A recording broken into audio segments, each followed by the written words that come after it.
Medio contemporáneo el título, ¿no? Pero no le claves el visto a Dios. ¿Quieren saber de qué se trata? Vengan el domingo que viene. Y el martes, reunión de oración, también tendremos el comienzo de una nueva serie que se llama Llámame y te responderé, y que va a estar relacionado a una serie de estudios sobre la oración. Y el martes que viene vamos a empezar estudiando sobre la oración de petición. Pero también quiero hacer una invitación especial, porque queremos que el martes que viene sea un martes especial. Sabemos que por varios tiempos ya venimos orando por motivos específicos de hermanos que están pasando por pruebas, por circunstancias, y que todavía Dios no ha dado la respuesta, o sí, ¿no? La respuesta está, pero no ha dado la respuesta que nosotros queremos. Pero queremos en este martes clamar y interceder específicamente por Matías Ferreira, que no la están pasando bien, perdón. Pero este martes sea un martes donde como congregación podamos venir a apoyarlos a esa familia.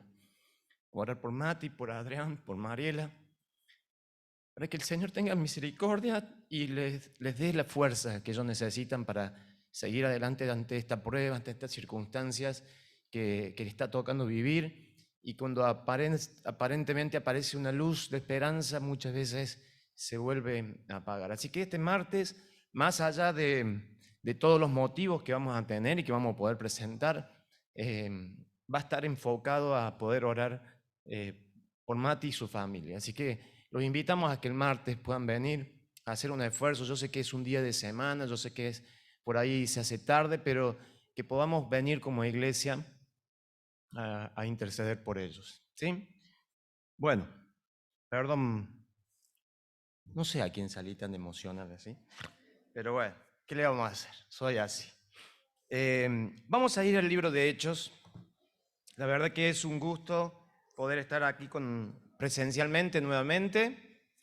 Todos estos domingos lo he estado acompañando por Zoom, pero es hermoso poder estar acá, ver las caras.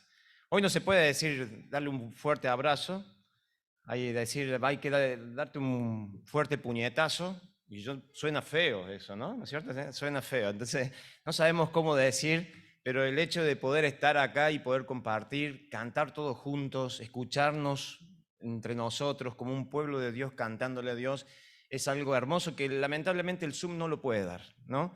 Se escucha solamente el que está cantando acá adelante y encima a veces desafía. No, mentira, pero es lindo venir y cantar como congregación y compartir. Estuvimos pasando por un tiempo de COVID, por eso por 2 domingos no pudimos venir por el tema de este bichito que anda por ahí, y después justo se empalmó con las vacaciones, así que por eso hace mucho que no nos ven presencialmente, pero ahí estábamos en la pantallita. Y como decía Lalo, Hechos de capítulo 28, que es el último de Hechos. Julio ya el domingo pasado nos compartía la primera mitad, hoy vamos a ver desde el 17 hasta el final. Es el final de este libro. Ahora, es particular el final del libro de Hechos. No es común que un libro termine así. Vamos a leerlo. Hechos capítulo 28, versículo 17. Dice: aconteció que 3 días después Pablo convocó a los principales de los judíos, a los cuales, luego de que estuvieron reunidos, les dijo: yo, varones hermanos, no habiendo hecho nada contra el pueblo ni contra las costumbres de nuestros padres, he sido entregado preso desde Jerusalén en mano de los romanos, los cuales, habiéndome examinado, me querían soltar por no haber en mí ninguna causa de muerte.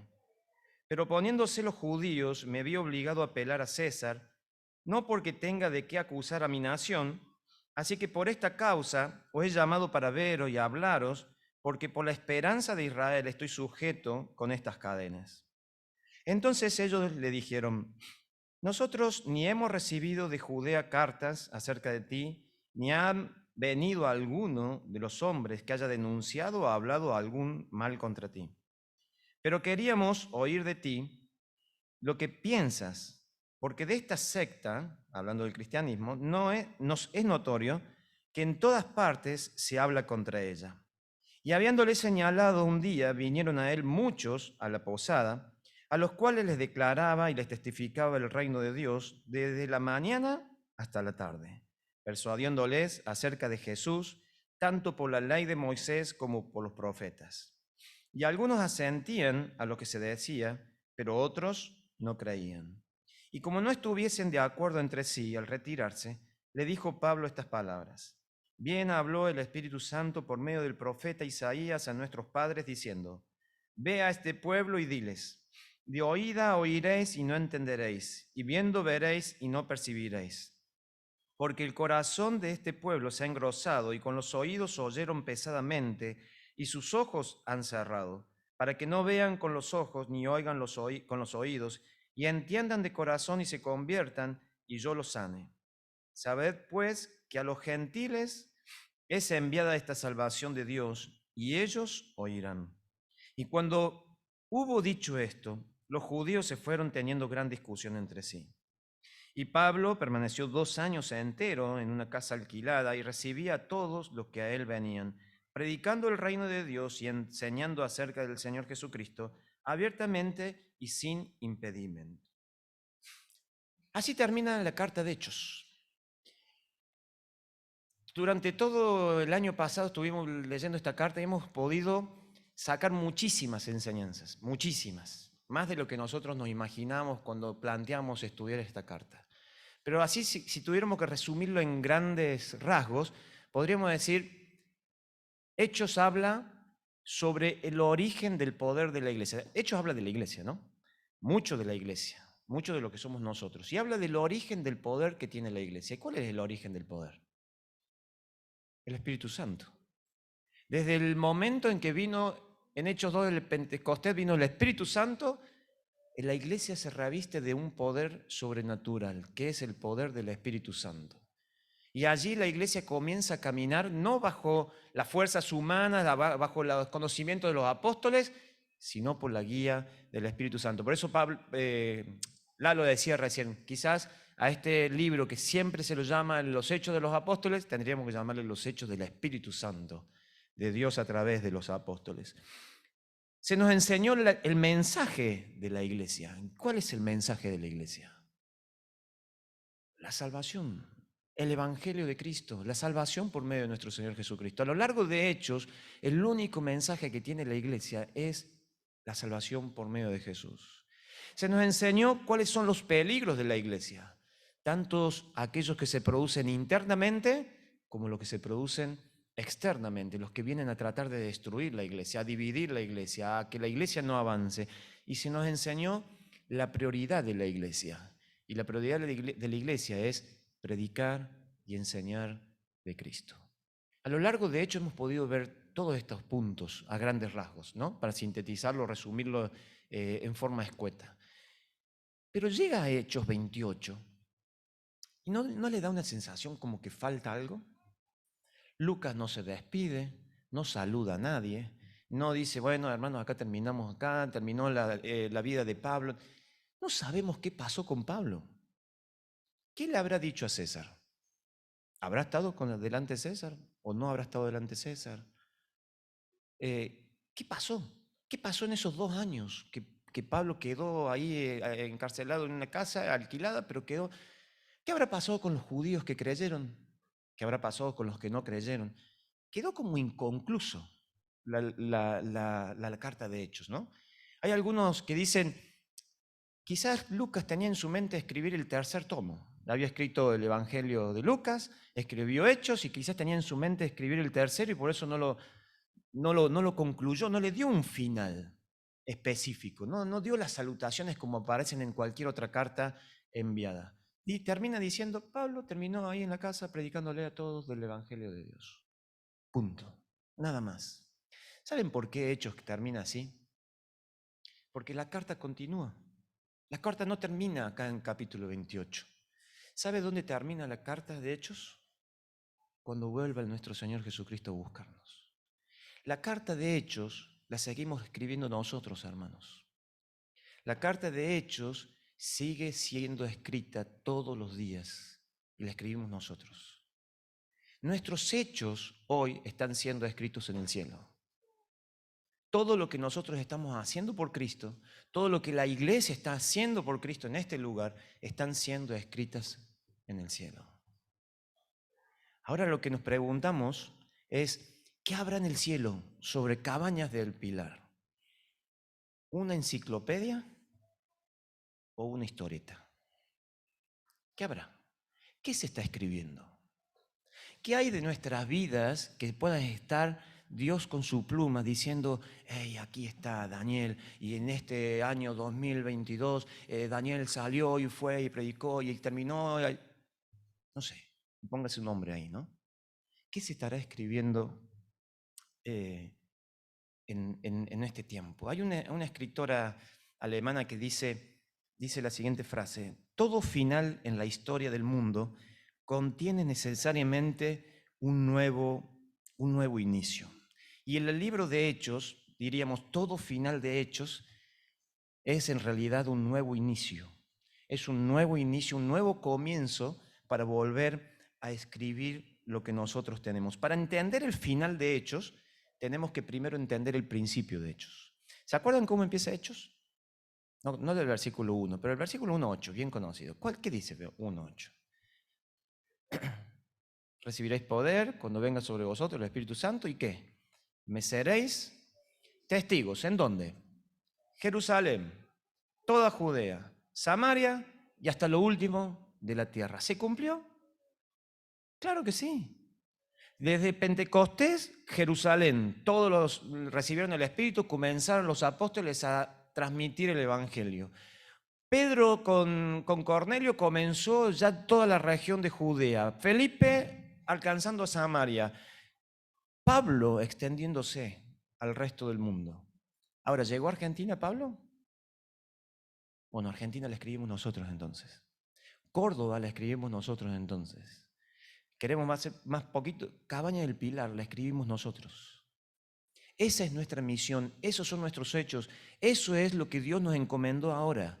Pablo llegó hasta donde tenía que llegar, hasta donde Dios lo permitió llegar, pero lo último de la tierra significa todo lo que nosotros estamos viviendo ahora presencialmente. No es lo que quedó atrás, es lo que se está escribiendo hoy. ¿Se entiende? Y en este último párrafo de Hechos, Lucas pone en evidencia un último enseñanza, una última, ejemplo de lo que es Pablo y de lo que Pablo enseña de acuerdo a su ministerio. Y quiero sacar 3 puntitos en esta mañana de lo que nos enseña Pablo en su ministerio. Nos enseña a manejar el tiempo, nos enseña a manejar las circunstancias y nos enseña a manejar el ministerio. Y fíjense el versículo 17. Dice, aconteció que 3 días después, Pablo convocó a los principales de los judíos, a los cuales luego que estuvieron reunidos les dijo, yo, varones hermanos, no habiendo hecho nada contra el pueblo ni contra las costumbres de nuestros padres, he sido entregado preso desde Jerusalén en manos de los romanos. El versículo 23, y habiéndole señalado un día, vinieron a él muchos a la posada, a los cuales le declaraba y le testificaba el reino de Dios desde la mañana hasta la tarde, persuadiéndoles acerca de Jesús, tanto por la ley de Moisés como por los profetas. El primer punto es, Pablo nos enseña cómo manejar nuestro tiempo. Si hay algo que es tirano, es el tiempo, ¿no? Es tirano. Cada minuto que pasa en nuestras vidas no vuelve nunca más. No hay forma, hermanos. No hay forma de esas películas, Volver al Futuro. No existe. Un minuto que pasó de nuestras vidas no vuelve más. Y cada minuto que nosotros perdemos en esta tierra son minutos perdidos. No los podemos recuperar.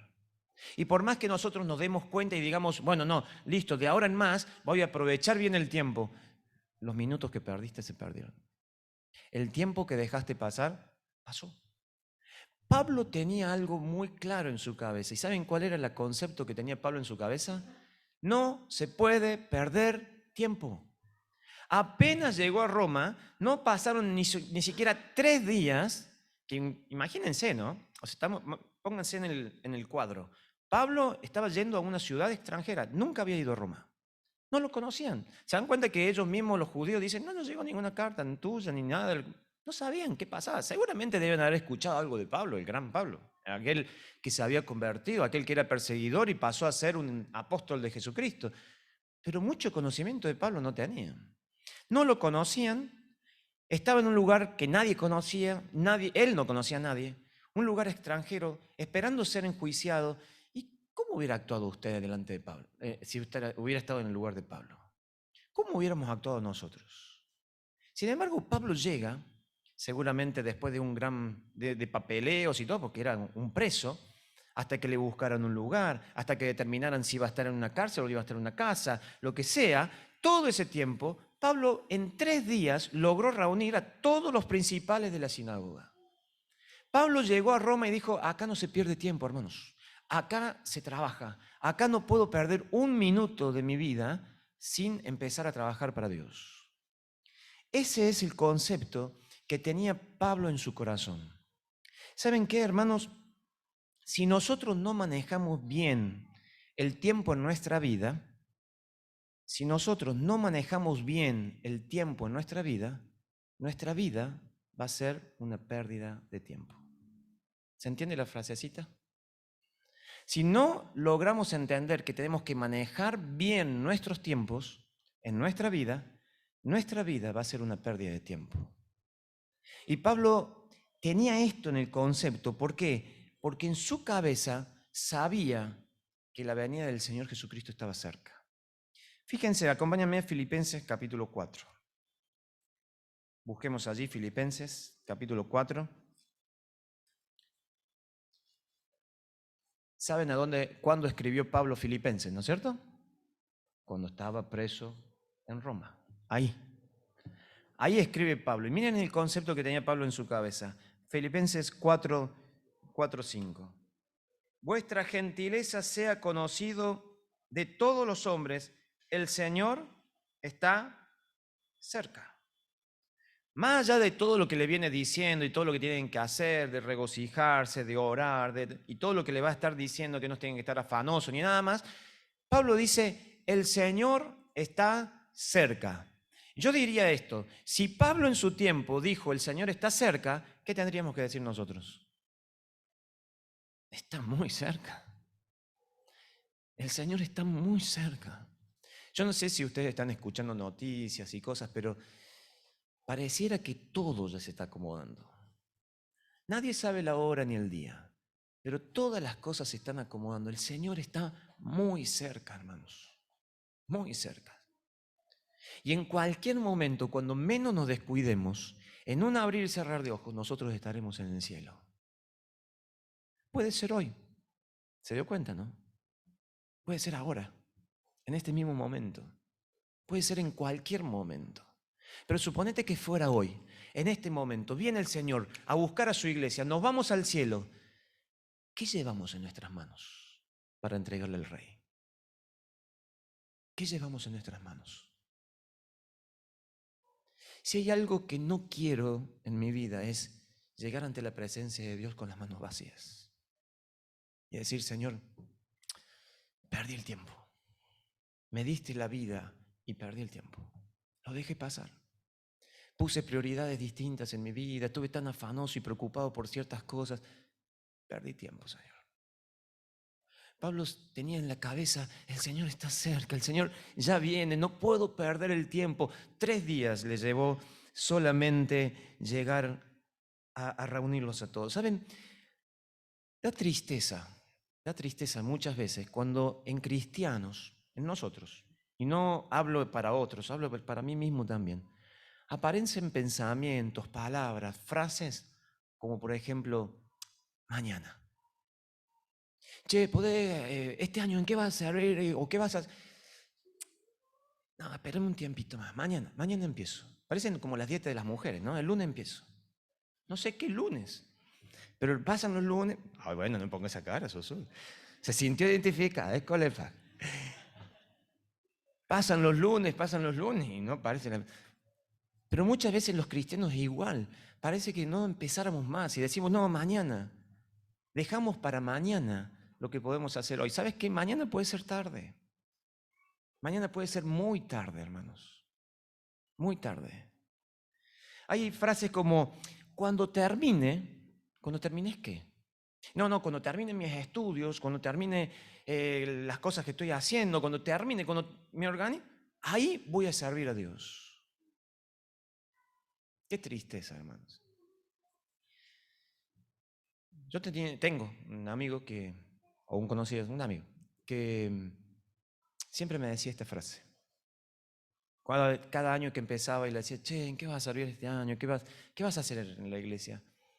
La frase de él, no, lo que pasa es que mi prioridad hoy es el estudio. Porque el Señor me dijo, y acuérdese esta frasecita, el Señor me dijo que cuando yo termine mi estudio, con mi estudio voy a servir a Dios. Por eso yo no quiero perder el tiempo, terminar mi carrera en los años que me corresponden para poder empezar a servir a Dios por mi profesión. Dicho hecho, terminó en tiempo de la carrera, no perdió absolutamente un año. Lo que no es cierto es que hoy no se sabe si asiste a una iglesia. Ni siquiera asiste a una iglesia. Y vos decís, ¿y dónde está lo que el Señor te dijo? Y muchas veces, no, pero cuando termine ¿qué, hermanos? Porque mañana o hoy viene Dios y quizás ni siquiera te dio la oportunidad de que termines. Y quizás en los planes de Dios estaba que no ibas a terminar. Frasecitas como, cuando me sienta listo, cuando me sienta que estoy preparado, comenzaré a servir. ¿Escuchó alguna vez a alguien decir eso? No, lo que pasa es que todavía me siento que me falta. Y cuando realmente me sienta listo, empiezo. Frasecitas, todavía no. ¿Sabes qué?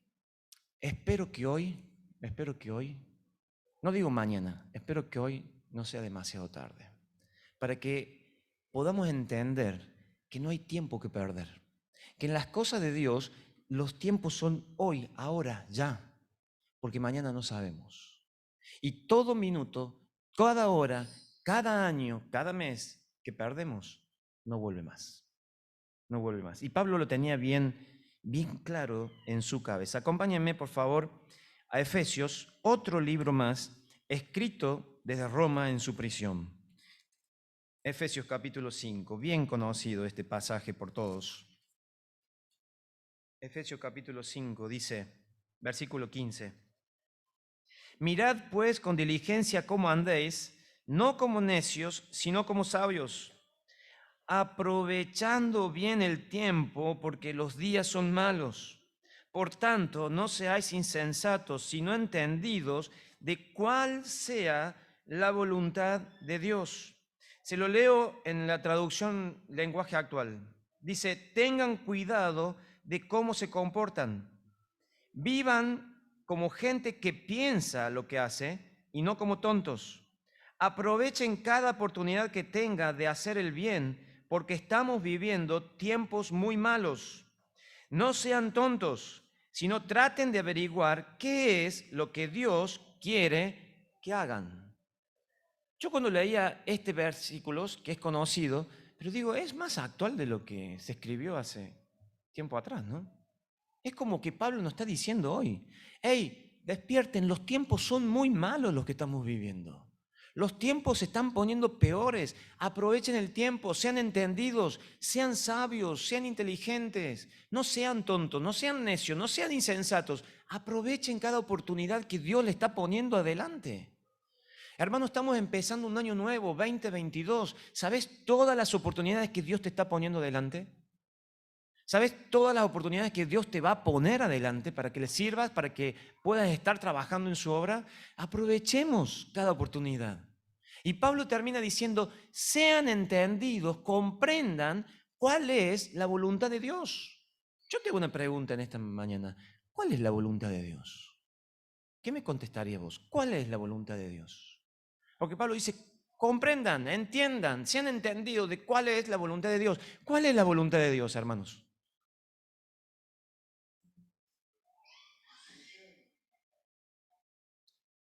Que nos santifiquemos. ¿Qué más?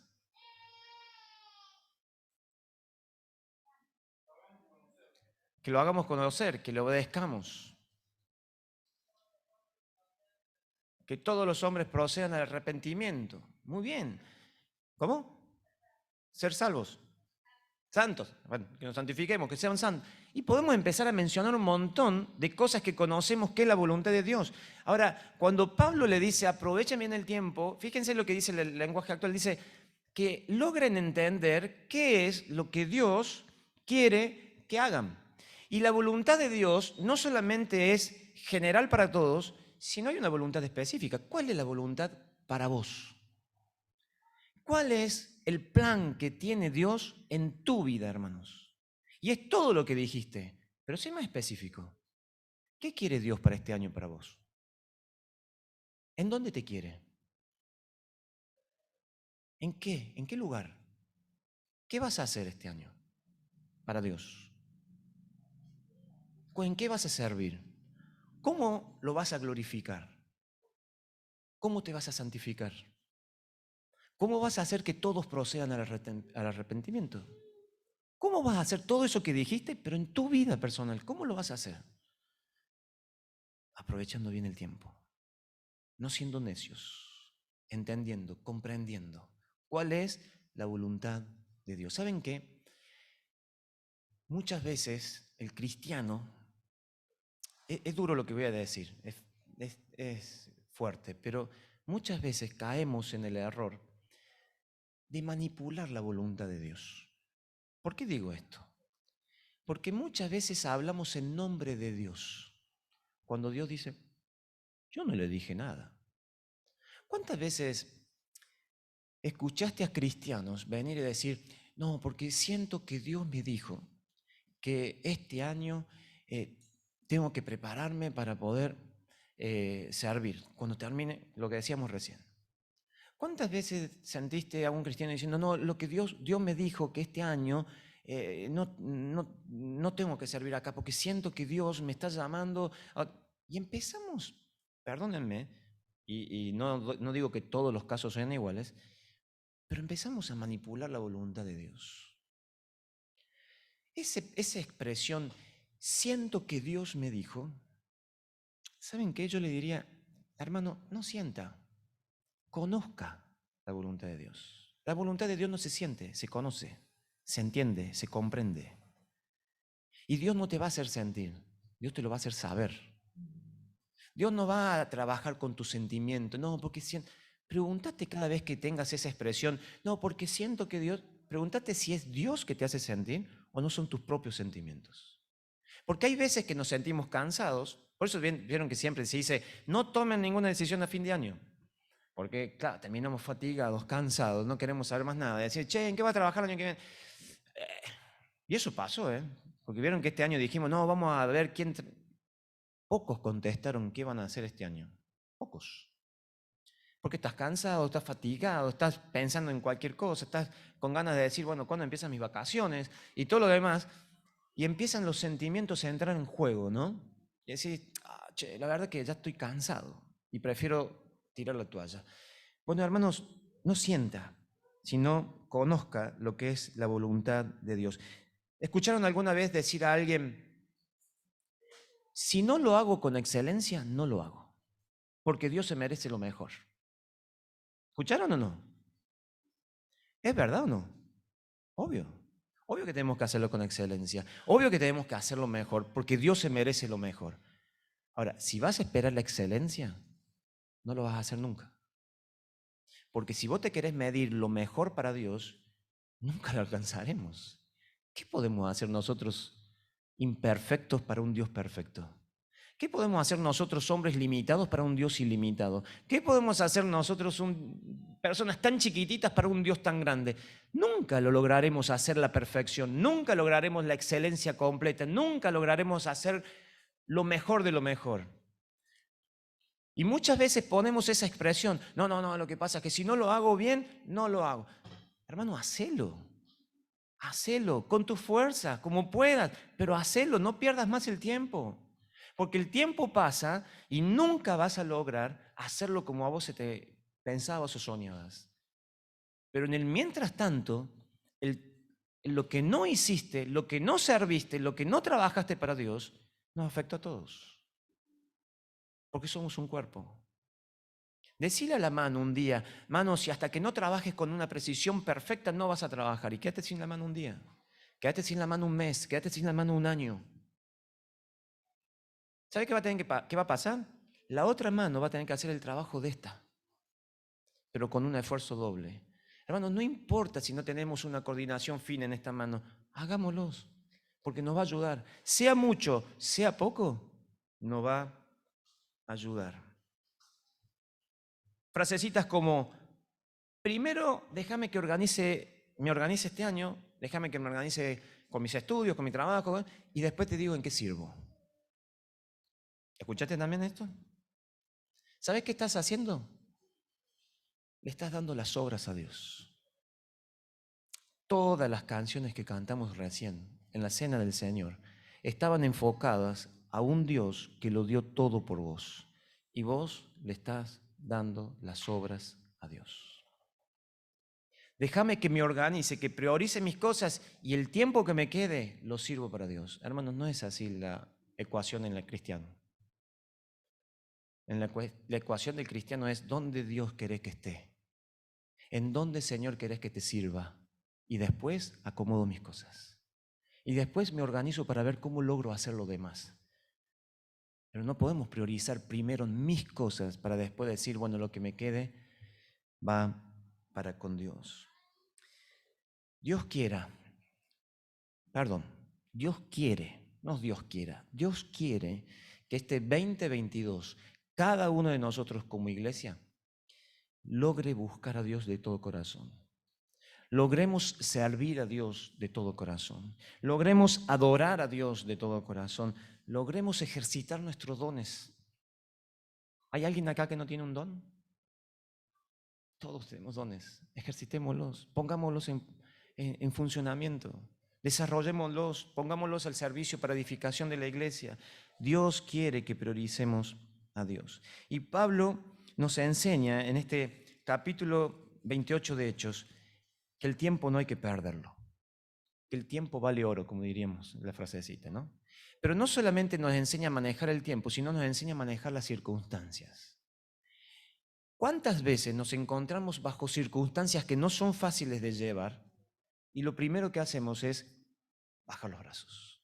O lo primero que hacemos es relegar la iglesia, relegar el servicio, porque estamos pasando por una circunstancia que, pero que si vos conocieras lo que estoy viviendo, pero si vos supieras lo que estoy pasando, y muchas veces las circunstancias nos impiden servir a Cristo como nos tenemos que servir.